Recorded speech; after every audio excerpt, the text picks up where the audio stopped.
Christine Leehealey, and I'm a board-certified rheumatologist. I have treated patients with arthritis and autoimmune disease for over a decade, and some of the most common questions I get on a daily basis are, what foods should I eat to help my condition? What kind of diet is recommended to help with my joint pain?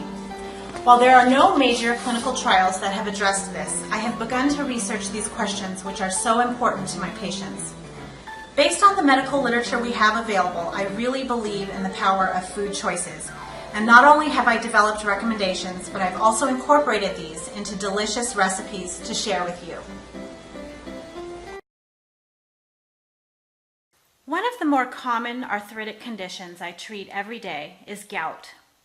Gout is due to a disorder of uric acid metabolism that affects more than 8 million Americans. It is thought to be very hereditary for many patients. Certain ethnicities, such as Native American Indian and Filipinos, have high occurrence of gout. But the incidence of gout is rising, and we now see that gout is also associated with many of the other diseases of the modern age: high blood pressure, obesity, diabetes, cardiovascular disease, kidney disease. In other words, people who were not genetically predisposed to gout can develop gout due to having these other metabolic problems that are due to diet and lifestyle. So much so that the incidence of gout has really increased in the last 50 years, increasing almost 50% from 45 per 100,000 to 65 per 100,000 in the American population. Here's how it works. Gout is caused by high levels of uric acid that crystallize and then are deposited in joint cartilage, tendons, and tissues. Under the right circumstances, such as eating the wrong foods, drinking alcohol, dehydration, stress, or a mild joint injury, these crystals provoke an inflammatory reaction.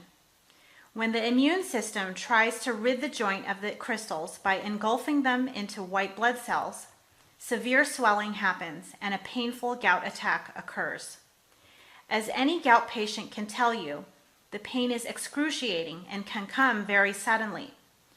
To avoid these episodes, we need to stop them at their source by preventing the accumulation of uric acid crystals in the joints.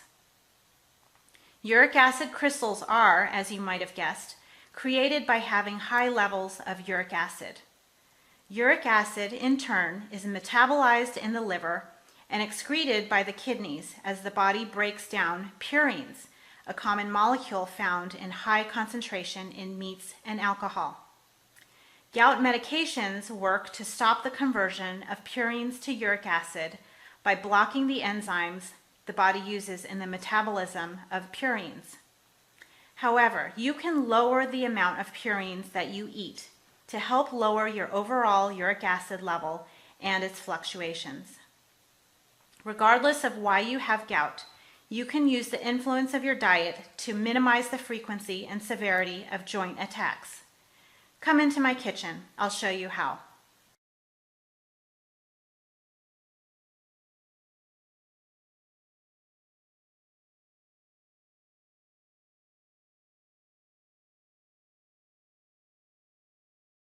Today I'm making one of my personal favorite dishes, which I think is very versatile, Tofu Pad Thai.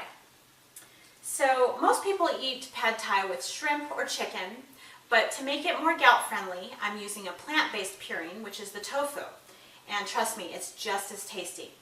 I'm also going to put in some low purine foods, eggs and nuts, and then also it has vegetables, lots of herbs, it's even gluten-free. So it's a meal in one. I have here a pot of boiling water, and I'm going to get started on my Thai rice noodles, which you can find in any local grocery store in the Asian section. They come dried in an 8 to 10 ounce package.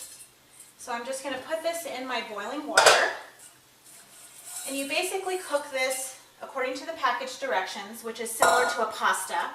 You cook it for about 5 minutes, and then you test the noodle, make sure it's cooked through, and then you're going to drain it. Okay, so while that's cooking, I'm going to start on my Pad Thai sauce.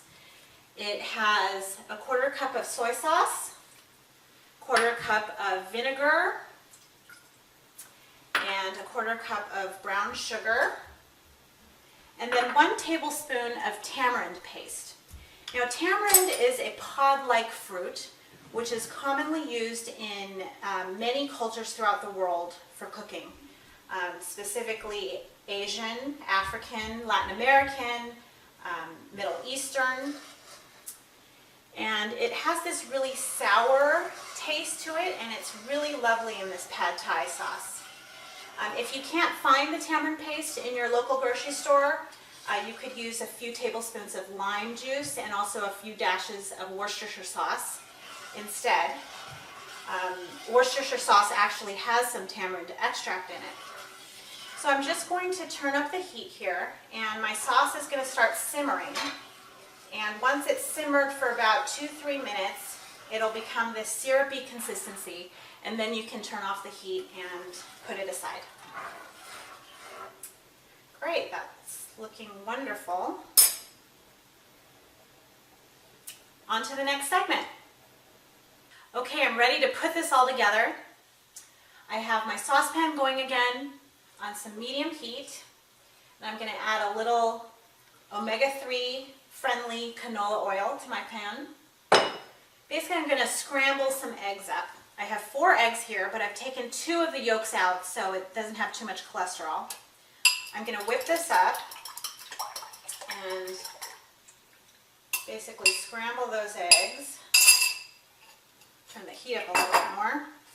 Okay, so while that's starting, I have 12 ounces of extra firm tofu, which I've sliced into 1/4 inch dice and then drained the excess liquid out.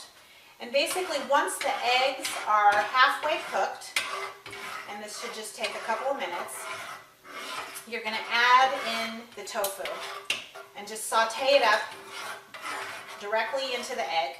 It's okay if it gets some egg on it, that's fine. It's all going to meld together in the end anyway. Okay, so and just toss this in and then stir it up.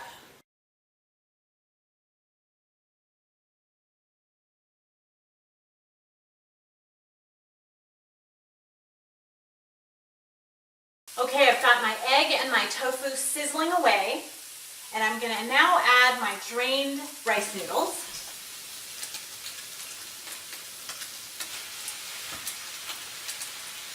Okay, and then also my beautiful pad thai sauce, which is so pungent from that vinegar and tamarind. It's wonderful.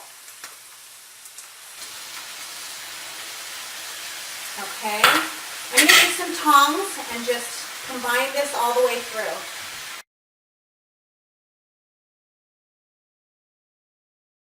It's all combined, and now I'm going to actually turn off the heat and add the rest of my ingredients. I have a cup and a half of fresh bean sprouts. That's going to give it really nice crunch. Now you could use shredded carrot or shredded cabbage, whatever you have on hand. My brother insists on having shredded cabbage every time he has it. I have half a cup of chopped cilantro and half a cup of chopped scallions as well. And this is just building layer after layer of goodness here. I'm going to stir all this up. I definitely wanted to add my fresh ingredients at the end when the heat is turned off so they don't become too soggy. But because the noodles are hot, they'll warm everything through and all the flavors will really come out. All right, it's all combined. And my last crowning signature ingredient for a wonderful pad thai is a 1/4 cup of chopped peanuts and cashews. So there you have it. Dinner's ready. I've served up my tofu pad thai with a side of steamed broccolini, and I have some lime wedges on the side.